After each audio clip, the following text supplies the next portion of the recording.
back, moving right along on another edition of the Ryan Show FM. I'm sitting with Danique Liddell, and you hear her on Fox Sports Rochester. You see her on My Boxing Point of View, and now she's here to recap this glorious event that went down in Brooklyn this past weekend. Garcia versus Gonzalez. Farewell to Brooklyn. It went down. I saw her Instagram. You saw the Ryan Show Instagram, folks. It was popping. Celebrities in attendance, It was fighters. absolutely amazing. It was amazing. It was an amazing time. The Garcia versus Gonzalez match was absolutely amazing in Brooklyn. Farewell to Brooklyn. And this is actually Danny Garcia's last match, period. He said he's done with boxing. He's retiring from boxing. This is it. This is his last match. And, it's actually funny because the first fight that ever took place in Brooklyn on October 20th, which is my birthday, in 2012, was Danny Garcia versus I believe he was versus Eric Morales, and he Wow. actually won that fight in the same fashion with a fourth round KO. Wow. See So that? that's like really like interesting. Well, first off, happy birthday. That's Oh, great. thank A nice you, little thank little you. birthday present to be a part of all that fun. But yeah, Danny Right. Garcia retiring at 37 years old. Now, to those, there's a lot of people that listen to the Ryan Show, and they're Mhm. not boxing experts at all. Is 37 a young age to retire from These boxing? days, that seems to be like the ongoing theme. Like people don't want to fight past their mid 30s. They just don't. They saw what happened to the previous generation. They know it's a lot of wear and tear on the body. That's just really the bottom line. And like Danny Garcia was saying at his post conference, the risk is just not worth the reward anymore. Like when you get to a certain point in your career, if you're not really making, I mean, he's making a lot of money, don't get it wrong, but if you're not making like the Floyd Mayweather money, you know what I mean? The risk just isn't worth the reward because your body is just worn down by the time you're 37 years old, 35 years old. Like you've been boxing and training for many, many years. So your body just isn't the same. So this particular boxer that we're referring to, Danny Garcia, his net Mhm. worth is about $12 million. But when you Right. look at some of the top professional athletes, it's really nothing in the greater scheme of things.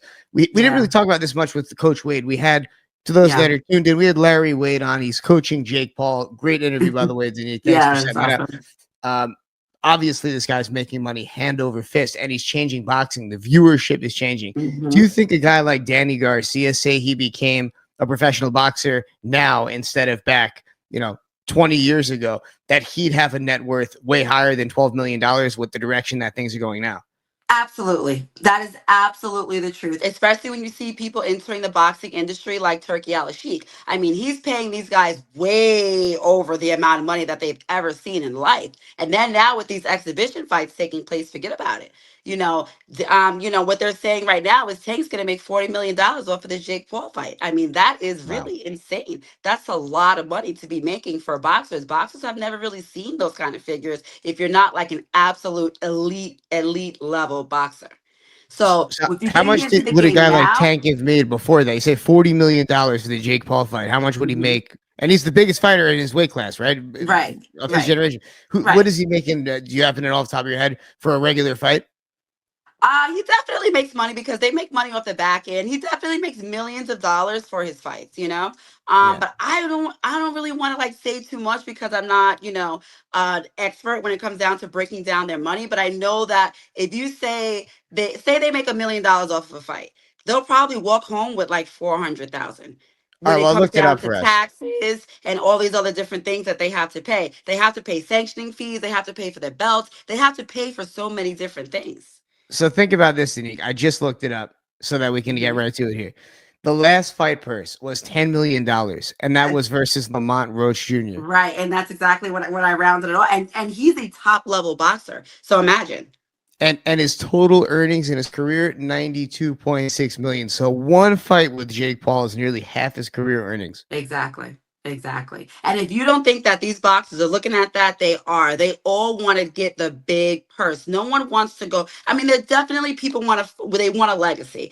And they want their name to be in the Hall of Fame and like all these different things, which is very true. So, they're gonna fight and they're gonna take these fights to get there. But you also have that same level of, I'm not going to put all this wear and tear on my body and I'm not getting paid what I deserve to get paid. So they're going to go for the Jake Paul fights. They're going to go for, those big names. And with Turkey Al Sheik, what he's doing is he's actually paying the boxers what they're worth. And then sometimes I feel like he's paying them more than what they're worth. I just have such a hard time really understanding boxing to begin with because even when it comes to ranking, it's all subjective, right? Even the rankings Yeah. are different. So you can't really tell who's the best pound for pound fighter. It's all according to different lists. It's subjective. It's subjective. A lot of times we go by like Ring Magazine, or you want to try to go by like the WBC, like the official web, the official sites. But boxing is very opinionated. It's a lot, with opinions. But some people you just can't negate. Like you just can't negate the fact that Tank has excellent boxing IQ. Floyd Mayweather was an excellent boxer. Mike Tyson, forget about it. You know what I mean? Like some people, there is no denying them. But then you have other people, more of like, sometimes you have boxers who like a Charlo or something like that, who was left off the list, who I think is a great boxer, both him and his brother. But, sometimes they're left off the list and you're like, why? In my opinion, they should be on a pound for pound list. But, the people who are making the list don't think so. And the fact too that yes, and the fact that there's four sanctions, right? Oh, Essentially, yeah, there's four recognized sanctions. So, like, and I believe maybe a few times ago you came on, you're talking about how they're starting to unify, right?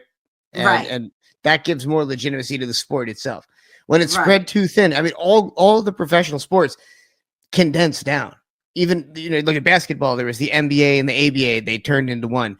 Yeah. NFL, Hmm. even Hmm. the smaller organizations don't even hold the candle to it. Some people like the Right. CFL.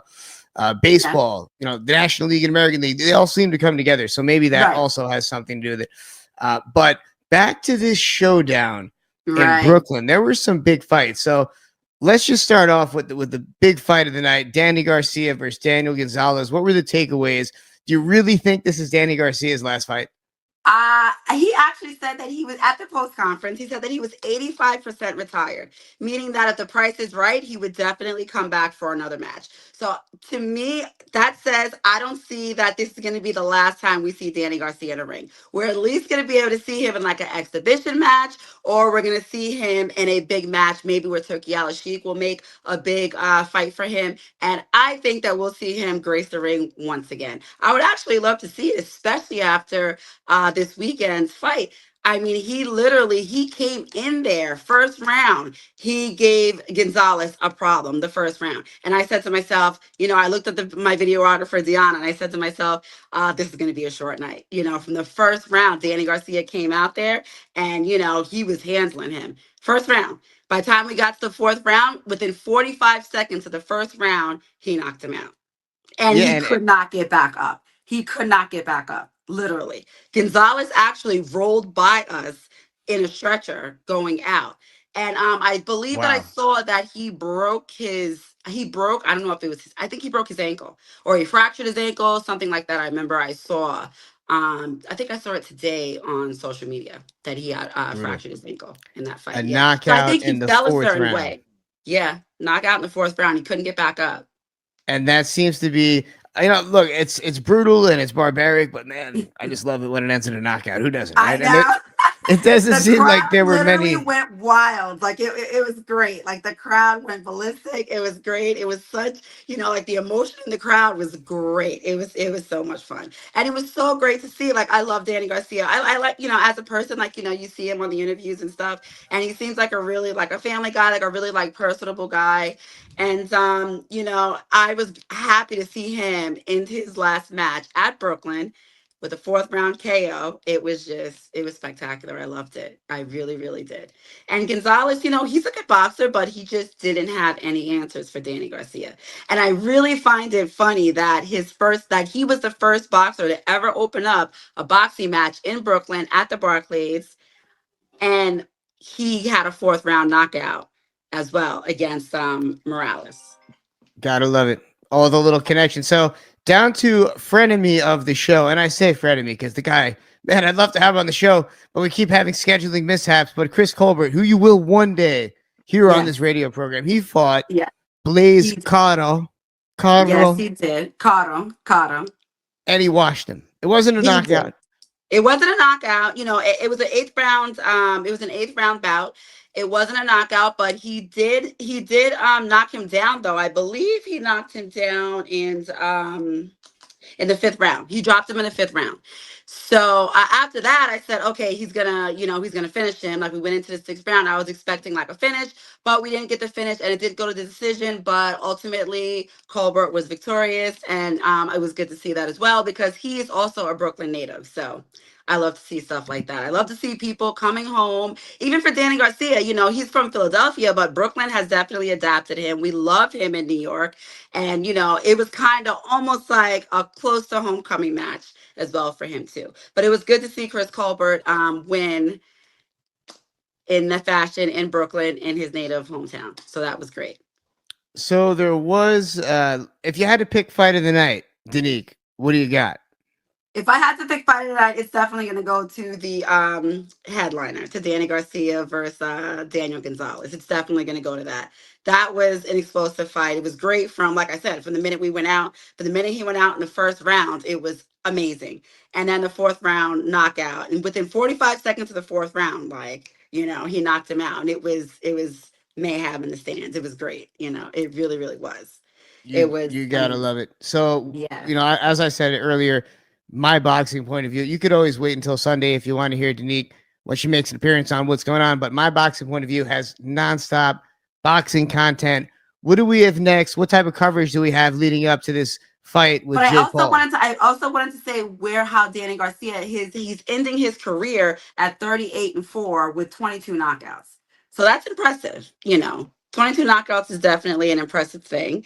And there was also two other fights that I thought was good.